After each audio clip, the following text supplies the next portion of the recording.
Assalamualaikum warahmatullahi wabarakatuh.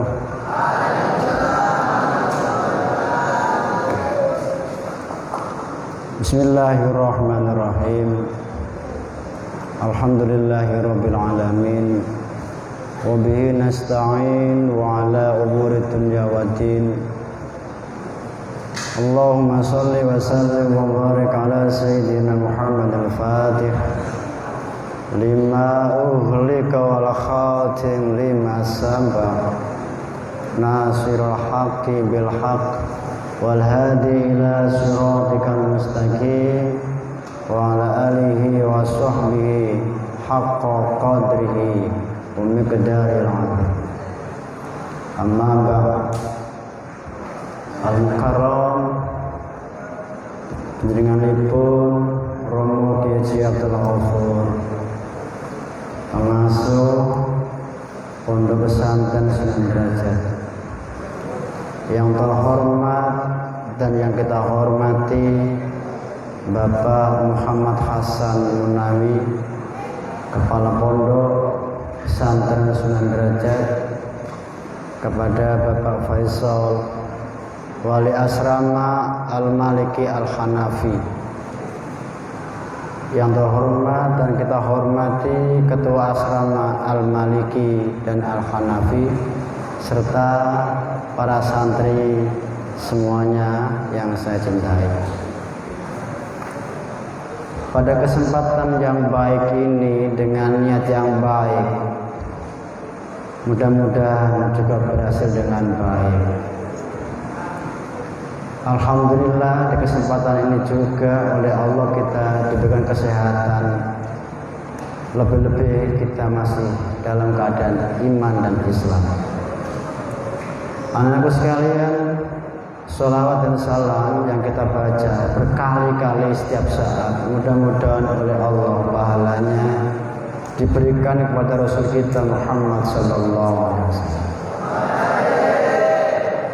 Anak-anakku semua, mungkin hari-hari ini anak-anakku sering mendengar bahwa di Nusa Tenggara, tepatnya di tempat rally Mandalika, ada pawang hujan perempuan yang luar biasa. Katanya Mbak Rara, masa sampean kok ikut bangga dengan Mbak Rara?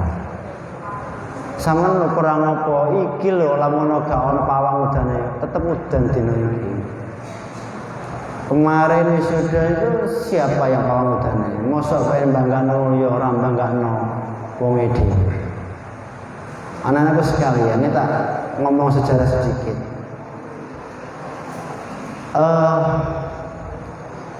Apa itu?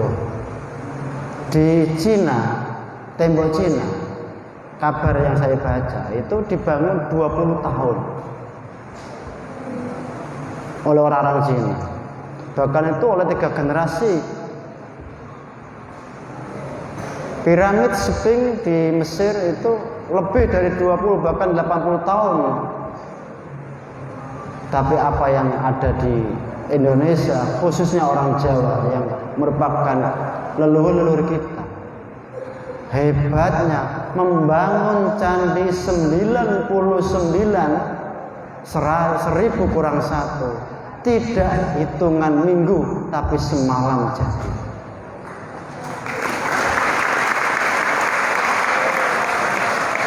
Mungkin anak-anakku ini ada yang orang Gresik ya. Hebatnya Bandung Bondowoso itu juga disaingi mbek wong Gresik.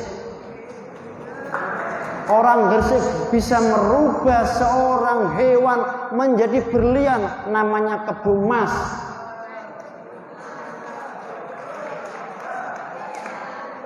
Paham ya? Dengar ya? Ada kan?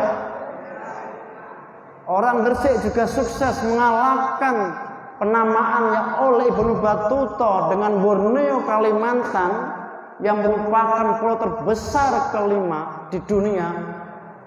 Orang Gresik mampu membuat pulau yang cukup dihuni 1 kaki, namanya Pulau Pancian. Orang hebat masa? Hebat orang-orang kita itu. Tak ke timur sekali lagi. Di timur juga ada orang hebat. Tepatnya di wetane Jember. Namanya Kota Banyuwangi. Air laut yang tawar hanya gara-gara sumpah berubah menjadi wangi. Tinggal kalian yang sekarang ada di asrama Al-Maliki Al-Hanafi, kapan kehebatan kalian muncul? Saya di sini datang di samping membantu kalian mendoakan mudah-mudahan sukses ke depan, sukses dunia dan akhirat. Dengan catatan sesuk daftar meneh di SMK atau di Alimin atau di Aliyah. Paham ya? Jadi saya membantu doa pada kalian anak-anakku ini kesuksesan, keberkahan hidup di dunia, sukses akhirat. Setelah selesai pembelajaran di sekolah menengah pertama SMP negeri, bisa lanjut lagi di SMK 9 derajat, di MA Aliyah 7 derajat, sekaligus ada di Alimin 9 derajat. Ini bukan sponsor, titipan. Mudah-mudahan ada yang bisa ikut di sini. Anak sekalian, ini sekaligus ngomong-ngomong sejarah. Tak awali dulu dari Lamongan Selatan tentunya. Anak-anakku sekalian, mungkin Bapak Ibu guru kalian di SMP sudah sering kali bicara tentang Lamongan. Ini mau saya tak melihat dari sisi spiritualnya dulu. Orang-orang Lamongan Kidul, Lamongan Utara, Lamongan Tengah, ini bisa melihat fakta sekarang. Sejak Lamongan Mbah Lamong wafat sampai ini hari, tidak pernah satupun LA1 Bupati Lamongan itu adalah orang yang berada di utara Bengawan Solo, dan juga pernah ada catatan pan Bupati itu sakit rel kereta api Sukodadi. Padahal Mbah Lamong itu asalnya dari desa Cancing, kecamatan Modo kalau nggak salah. Kalau nggak salah. Ya, oleh karenanya anak-anakku yang berasal dari wilayah Modo, Ngimbang itu tidak perlu kecil hati, karena wilayah itu telah melahirkan dua tokoh yang mendunia. Mungkin kalian pernah dengar, tidak ada Mahapati yang hebat yang mengalahkan seluruh wilayah-wilayah dalam era ekspansi. Dengan sumpah Amukti Palapanya, Gajah Mada itu versi orang Lamongan, lahir di desa Cancing, kecamatan Modo, Lamongan.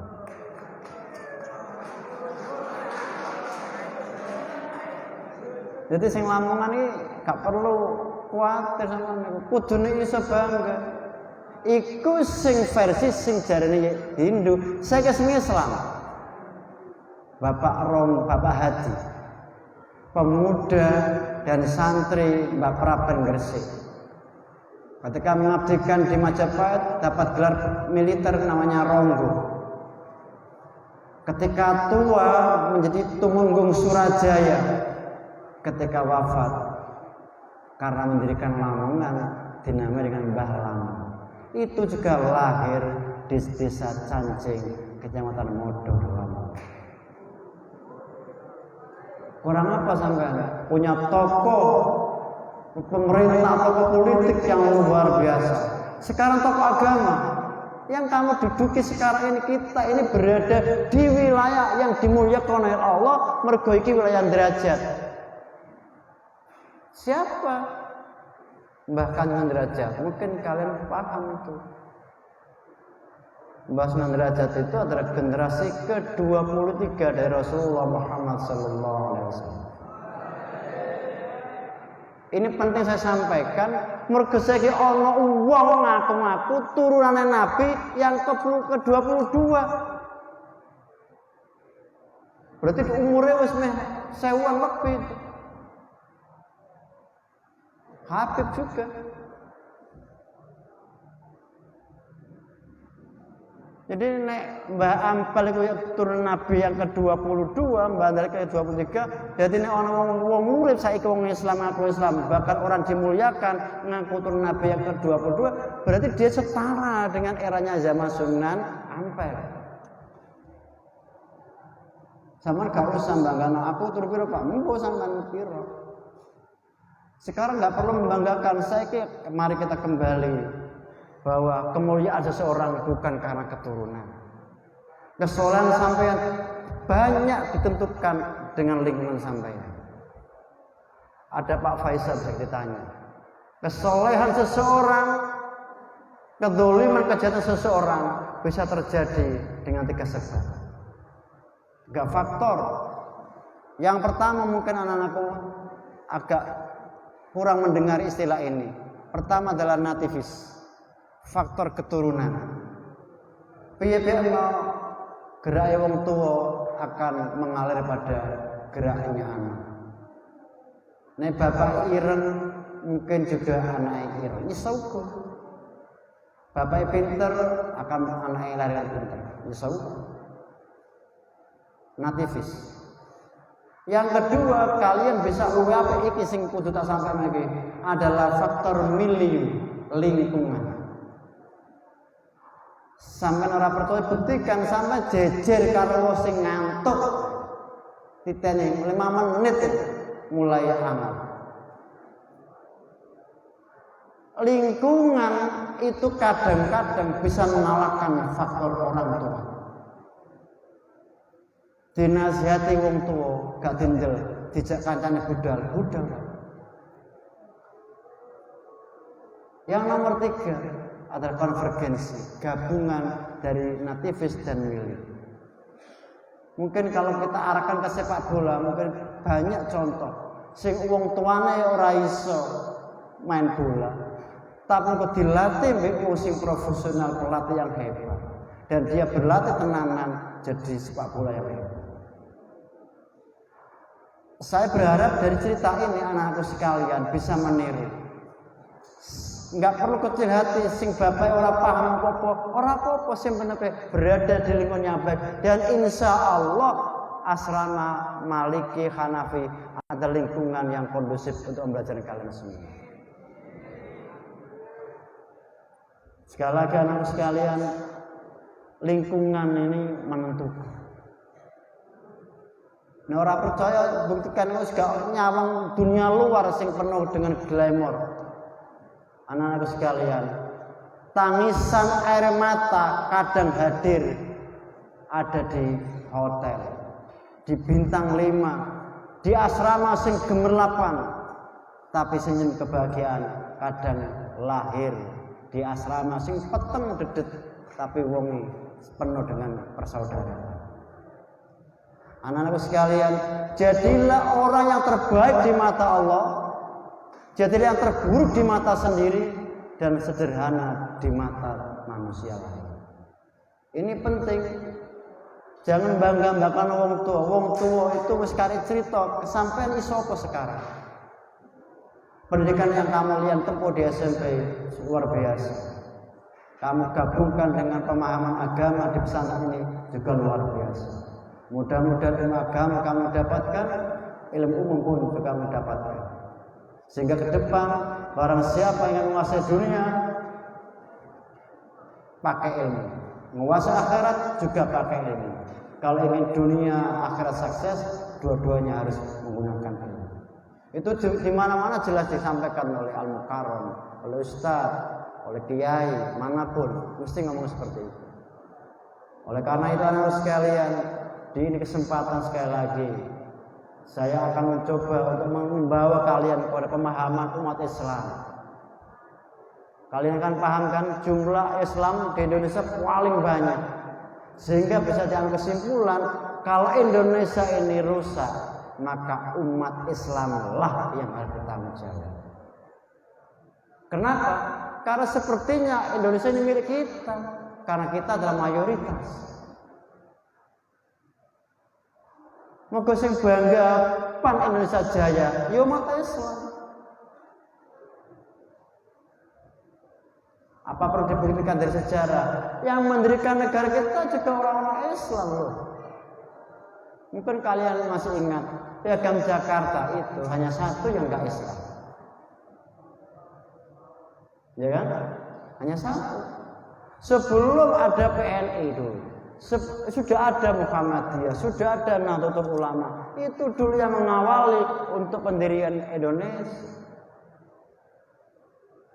Jadi dengan jumlah umat yang sangat banyak yang Islam semua ini, maka pantas kalau yang Indonesia Jaya sing bangga ya kudu Islam, tapi begitu juga kalau Indonesia terpuruk, maka kitalah yang akan bertanggung jawab. Seharusnya seperti itu. Nah, kemudian dalam konteks kesantrian, anakku sekalian, kita ini berada di wilayah pesantren yang banyak disorot orang. Apapun gerak-gerak kita dilihat orang, ya kan? Kita mau apa dengan siapapun akan berbentur dengan orang. Maka sikap kita adalah selama tidak utik-utik pemahaman kita, maka kita akan tetap melanjutkan bahwa tradisi yang baik adalah yang baik. Nah, kemudian dalam konteks apa ini? Perpisahan. Sebetulnya perpisahan itu kita tinggalkan. Tidak ada kata kebetulan. Pisah temu tutup biasa. Sampai masa metu kok kene kapan-kapan yang balik rene. Nah, orang percaya najan kowe muangkel mbek guru sampean, aku yakin kapan-kapan akan ketemu juga. Yang sekarang punya masalah di pondok kapan-kapan mulai mesti kudu nimbalik kene. Aku ora percaya gak balik blas. Mergo kita memang saudara. Maka tadi saya sampaikan kalau punya niat sekolah di negeri, di luar silakan. Tapi kalau berminat kembali di sini, tinggal pilih. Bisa di Alimin, di SMK ataupun di Madrasah Aliyah. Itu bukti bahwa kita akan kembali ke tempat ini. Kemudian kalau kalian keluar, ada tanggung jawab secara moral. Metune sampeyan, kudu ono sing gantene situ. Syukur-syukur lebih dari satu. Agar apa? Agar pesantren ini semakin tidak berkurang, bahkan semakin banyak. Kita harus bangga dengan banyak jumlah santri ini, karena dia dinilai. Organisasi itu dikenal banyak, karena anggotanya banyak. Sekarang kita bisa lihat, setiap kesempatan Abaya selalu bilang, pesantren derajat adalah satu-satunya pesantren tinggal di Palai Wali Songo yang masih ada. Dan bisa cek kalian di mana-mana itu, tidak ada Pondok Sunan Bonang, nggak ada. Pondok Malih Ibrahim juga nggak ada. Sing ono Pondok Sunan. Nah itu kami kita bersyukur. Kita harus latihan bersyukur terus. Kita ada kesempatan ditakdirin Allah berada di pesantren ini. Bayangkan omongan sama gak mondok kene lho. Ya ono ya ini dek kene lho. Wis orang ngati, orang manggon aula kene. Jadi ini bukti anak-anakku yang di SMP ini ditakdir oleh Allah calonnya orang baik. Mergo calon orang baik dipahamkan ilmu agama di pesantren Sunan Derajat. May yuridillah khairan yuwaffiqhu fiddin. Iki Allah sing ngendikan. Jadi tidak pantas sampai di SMP gak paham umum, di pondok gak paham agama. Kolaborasi inilah yang insya Allah mengantarkan kalian kepada keberkahan, kesuksesan dunia dan akhirat. Biye, lanjut bar. Lanjut dan tidaknya itu tergantung pendengar yang belakang. Panang sing turu aku mudun.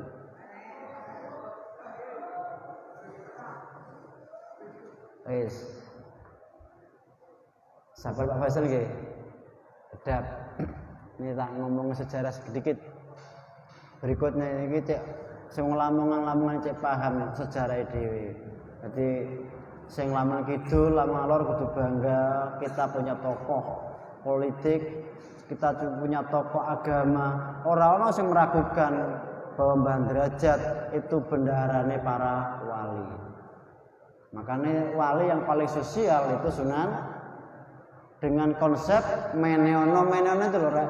Jadi ajaran meneono itu gak wong suki kan orang. Memberi itu kaya. Dan itu dipraktekkan di Kanjeng Sunan Derajat. Lah apakah santrinya orang iso niru? Dibuktikan saja. Memberi itu kaya. Delok ajare papat mene ana payung, mene mangan, mene busur, mene teken. Iku nek gak sugih ora iso. Zaman sakmono sing sugih kitungan, saiki lan bek wong sugih. Ini. Nah, kemudian karena kita sudah berada di wilayah pesantren Derajat yang tahu bahwa kita memiliki secara mencatat ada banyak tokoh politik yang mendunia macam Patih Gajah Mada menjadi patihnya kerajaan terbesar terakhir yang beragama Hindu di Indonesia. Ini sebenarnya mengilhami versi sejarah loh ya. Jadi walaupun sekarang ada temuan bahwa Mahapatih Gajah Mada itu Islam dan ibunya Islam, itu kan sekarang di pelajaran sejarah ya orang ini kan ya Hindu Buddha. Tapi alhamdulillah mudah-mudahan ini benar. Mergo tahun berdirinya Majapahit itu adalah menandai wafatnya Sultan Malikus Soleh dari Samudra Pasai. Jadi di Aceh, di Malaka, di Pasai itu sudah Islam, di Jawa belum. Apakah benar itu? Nah makanya ada penelusuran berikutnya dan akhirnya apa? Ada yang punya keyakinan bahwa Gajah Mada sudah Islam. Mergo ibunya juga seorang syarifah. Bener wallahu a'lam. Makamnya Gajah Mada versi sejarah sing sampeyan waca, yakin ora ketemu makame. Mergo jare tenggelam di Laut Arafura ketika menaklukkan wilayah sana. Tapi sekarang ada dua makam yang sama-sama mengaku makam Patih Gajah Mada. Pertama di Mekah. Aku urung tau rono tapi kabare ngono. Yang kedua di Nganjuk. Di wilayah air terjun Sedudo. Itu ada makam Mbah Ngaliman Syekh Leman. Itu diyakini adalah makam Gajah Mada. Lah Gajah Mada yang mana? Lah ini yang perlu penelusuran kembali. Mungkin Pak Faisal kapan-kapan bisa menjelaskan itu. Jadi saya di sini mau menyampaikan versi sejarah pustaka yang sampai pahami di SMP itu. Yang Hindu. Sekarang ini mbok tim Isopo itu menelusuri sampai punya keyakinan bahwa di Gunung Ratu itu makamnya ibunya Gajah Mada yang diyakini Islam. Mergo jadi syarifah. Nah syarifah kan berarti kan turunnya Fatimah binti Maimun. Lah nek ibu syarifah Islam, masa ibu Islam syarifah pisan, anake ora Islam. Iki versi sing saiki. Mergo Mbaleman iku Mengaliman iku sing ana Sedudo Nganjuk iku katanya itu adalah makamnya Gajah Mada setelah Islam. Nah padahal di sejarah itu Gajah Mada tenggelam ketika setelah Amukti Palapa. Oleh karena cerita banyak versi iki, makan akeh sing ngaku keturunane. No Bali jarene Gajah Mada wae wong Bali, no Pandaan jare wong Pandaan, no Kalimantan yo ono, no Karimun Jawa ya ono. Tapi sing kita bangga tetep Gajah Mada itu milik Modo. Mergo teko Modo iku mesti Modo Lamongan. Mergo gak ono jeneng desa sing Modo kecuali Modo. Makanya ketika ada berita Gajah Mada Islam makamnya di Mekah, namanya berubah, namanya Haji Ahmad. Orang sekali Gajah Mada. Nah padahal kita yang ini pelajaran di SMP dulu itu adalah Gajah Mada atau baik, tidak Gajah Mada ataupun Haji Ahmad. Nah kebetulan yang di Sedudo itu namanya Gajah Mada. Kapan-kapan sing wong Lamongan ngecek teman gae. Nah insyaallah aku wis rono tapi saya kekurangan ilmu untuk mengetahui keberadaan beliau apakah benar muslim atau tidak. Tapi yang jelas saya 2 kali bahkan 3 kali berkunjung ke sana. Saya ikuti kebiasaan wong kono ziarah. Nek diziarahi berarti Islam. Ora mungkin ta wong Hindu diziarahi. Jadi aku membuktikan itu jare Hindu kok ana wong ziarah kono slametan, kono ndonga berarti kan dijak Hindu. Sedudo malah rame maneh. Rombongan pipisan iku ziarah kabeh. Padha mbek Mbah Mayang Madungin Pak Hasan. Jadi di sebelah air terjun Sedudo itu ada 2 makam. Itu diyakini makam Mbah Leman. Mbah Leman itu nama lain dari Patih Gajah Mada. Jadi ini ya anak-anakku sekalian, tak baleni orang-orang Lamongan khususnya dan terutama penghuni asrama Asy-Syafi'i Al-Maliki Al-Hanafi, maaf, ini mudah-mudahan bisa meniru, melanjutkan perjuangan tokoh-tokoh Islam, tokoh-tokoh politik yang lahir dari bumi Lamongan.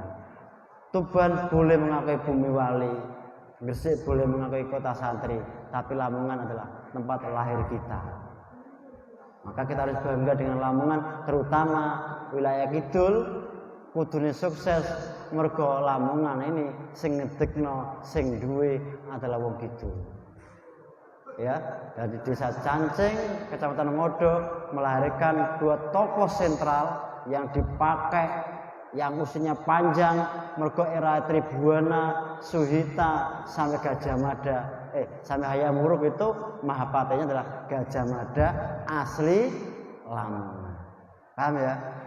Yang Hadi itu dari Cancing, kemudian belajar agama di Inggris, di Prapen, dinasihati untuk menjadi tentara pengawal raja di Majapahit, mendapatkan gelar pangkat Ronggo. Begitu dikasih tempat di Lamongan, gelarnya adalah Tumenggung Surajaya. Ketika meninggal bernama menjadi Mbah Lamong. Sehingga anak-anakku sekalian mengerti bahwa Mbah Lamong, Ronggo Hadi dan Surajaya yang dipakai nama lapangan Persela sing degradasi 2 itu adalah 1 orang beda nama. Paham ya? Jadi 1 orang namanya beda-beda. Ketika masih muda namanya Hadi, ketika menjadi penguasa pemerintah Lamongan namanya Tumenggung Surajaya, ketika wafat namanya Mbah Lamong. Mudah-mudahan ada manfaatnya anak-anak sekalian. Sebetulnya saya juga masih banyak yang mau saya sampaikan, tapi ada banyak hal juga yang harus kita akhiri karena besok kita juga ada kegiatan lain. Sekali lagi saya mohon maaf, kapan-kapan sekali lagi saya minta anak-anakku supaya keberkahan hidup dunia akhirat sukses. Kalau peminat punya minat sekolah di luar monggo, tapi ingat di pesantren Derajat Jiono sekolah sing setara dengan di luar, masih ada SMK, masih ada Ma'alimin, masih ada Aliyah. Mudah-mudahan di antara kalian ada yang tetap di sini dan melanjutkan kembali di sini, sekaligus masih berada di asrama Al-Maliki dan Al-Hanafi. Ini sadongnya Pak. Anak-anak sekalian, mari kita akhiri dengan sebuah doa. Mudah-mudahan yang datang hari ini, yang ngantuk maupun yang hidup, yang melek, orang-orang tua kita, wali-wali santri, guru-guru kita, baik di SMP, di pondok, semuanya selalu sukses, sehat selalu, diberkahi hidupnya oleh Allah SWT. Kita dikasih panjang umur dan bisa menangi Ramadan dengan penuh kebahagiaan. Al-Fatihah.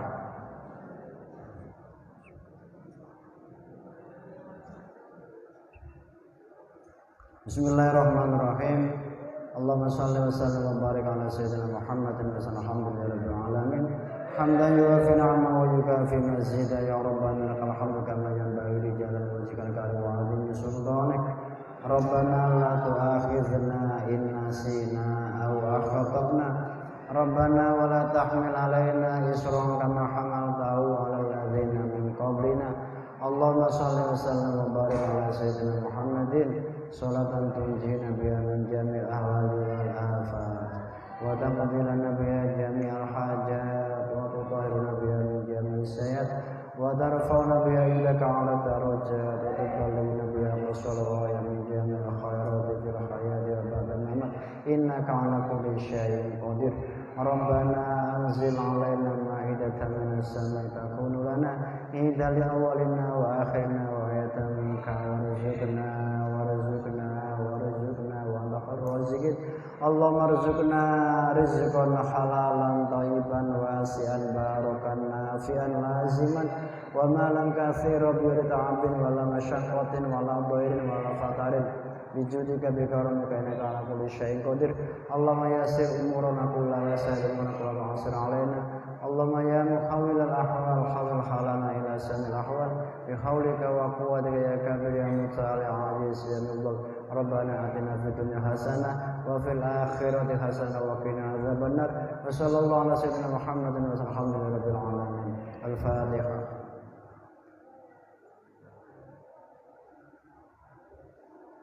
Cekap semonten nggih, muga-muga manfaate ngapunten sing kathah, kapan-kapan saged kepanggih malih nggih. Akhir salam, akhir kalam, assalamualaikum warahmatullahi wabarakatuh.